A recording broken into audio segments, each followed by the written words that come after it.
तो देखो जल लेके दल अहिरान चलल बा। तो जी हाँ दोस्तों, जैसा कि आप सभी जानते हैं कि टुनटुन यादव का भोजपुरी में उत्पत्ति कैसे हुआ। उसका उत्पत्ति जो है जातिवाद को लेकर ही हुआ है।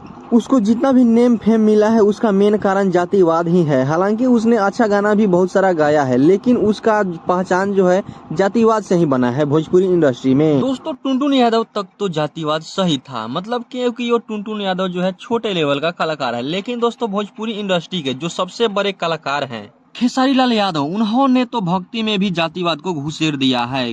क्या कह सकते हैं आप लोग, कमेंट में जरूर बताइएगा कि क्या इन्होंने गाना गा के बहुत ही अच्छा किया है या बहुत ही बुरा किया है। कमेंट में आप लोग जरूर बताएं। दोस्तों सभी लोग पवन सिंह का तुलना खेसारी लाल यादव से करते हैं, लेकिन दोस्तों खेसारी लाल यादव पवन सिंह में कभी लगेंगे ही नहीं। पवन सिंह के जैसा कभी बन ही नहीं सकते। दोस्तों इस सावन के महीने में जितने भी छोटे से बड़े कलाकार हैं सभी ने जातिवाद के ऊपर गाना गाया, लेकिन पवन सिंह एक भी गाना गाया है जातिवाद के ऊपर? नहीं ना। तो सर्वश्रेष्ठ पवन सिंह ही है भोजपुरी इंडस्ट्री के।